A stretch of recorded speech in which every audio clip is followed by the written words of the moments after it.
Hi everybody, my name is Ajay and today I'm going to be talking about the 100 Years' War.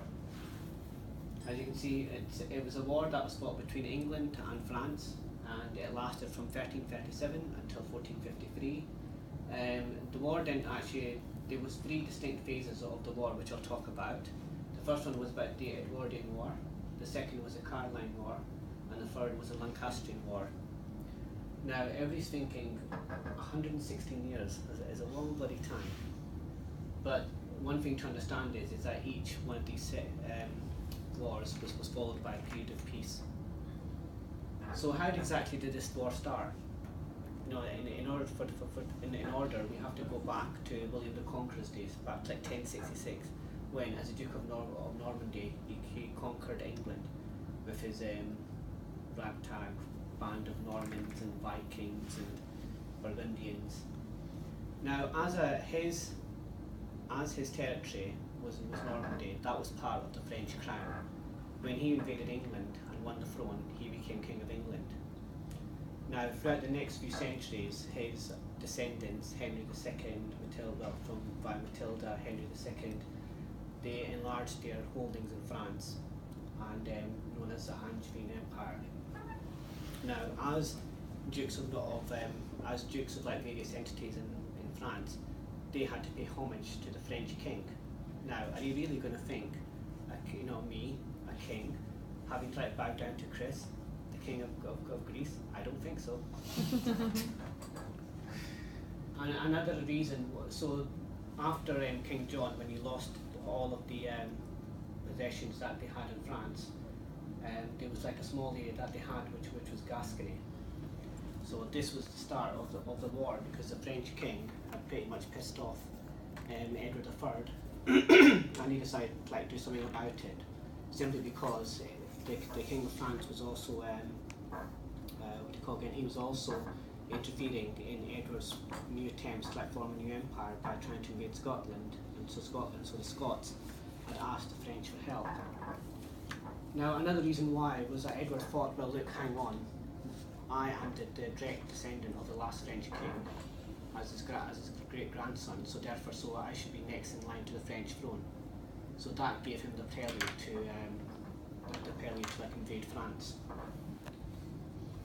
Now, although there was lots and lots of battles in France, I've identified four main battles, which are all in victories, of course. I don't want to talk about the French, about any French victories.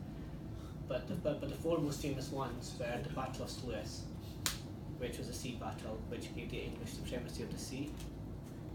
The second one was the Battle of Crécy, in which the English army completely defeated the French army, and that was actually the prelude to the end of the First War.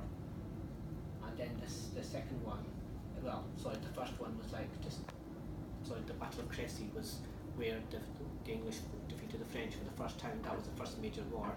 The second one, which was the Battle of Poitiers, which was in 1356, was the decisive battle that ended the first phase of the 100 Years' War.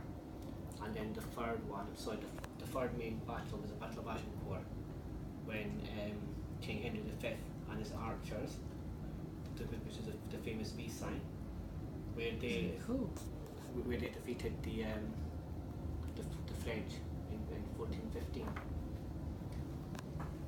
In the end, what happened was that with all these various phases of the war, the first phase was won by the English, the second phase was won by the French, and the third phase, which you can the Lancastrian War, which you can say was in two phases. The first phase was after the Battle of Agincourt. That was up to 1420, when the English roundly defeated the French. Unfortunately, due to Henry V passing away and his infant son coming on the throne, that destroyed and bad mismanagement, that meant that the French came back, thanks to Joan of Arc, and invaded and retook the last vestiges of France, except for Calais, good old Calais, a place where we invented hypermarkets.